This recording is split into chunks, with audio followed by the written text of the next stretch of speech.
এবার বিশ্বকাপে একটু ভিন্নভাবে রিপ্রেজেন্ট করা হচ্ছে আর্জেন্টিনা টিমটাকে। তাদের টেকনিকটা একটু ব্যতিক্রম, বাকিটা রিপোর্টে দেখে আসবো।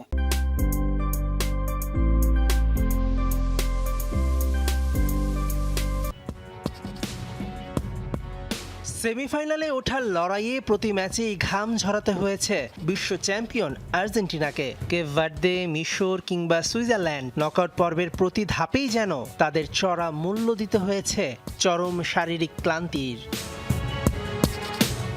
আর সেমিফাইনালে ইংল্যান্ডের মুখোমুখি হওয়ার আগে সেই শারীরিক ঘাটতি হয়ে উঠেছে টক অব দ্য টুর্নামেন্ট। ফিফার সর্বশেষ অফিসিয়াল পরিসংখ্যান বলছে চলমান বিশ্বকাপের ৪৮ দলের মধ্যে গড় গতিতে সবার শেষে অর্থাৎ ৪৮তম স্থানে আছে আলবিসেলেস্তেরা। ৩৯ বছর বয়সী লিওনেল মেসি টুর্নামেন্টে সবচেয়ে কম দৌড়ানোর ফুটবলারদের একজন, যার অবস্থান ৫৮০ নম্বরে। কিন্তু মহাতারকার সেই গতির ঘাটতি পুষিয়ে দিতে পারছেন না বাকি সতীর্থরাও।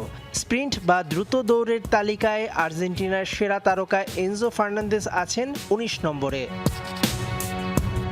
এখানেই শেষ নয়, ১৯৬২ সালের পর বিশ্বকাপের কোয়ার্টার ফাইনালে খেলা সবচেয়ে বয়স্ক দল এখন আর্জেন্টিনা। মেসিকে কেন্দ্র করে মাঝমাঠ নিরেট রাখতে গিয়ে তাদের দুই প্রান্ত বা উইং থাকছে সম্পূর্ণ অরক্ষিত, যা থমাস টুখেলের গতিশীল ইংল্যান্ডের জন্য বড় অস্ত্র হতে পারে।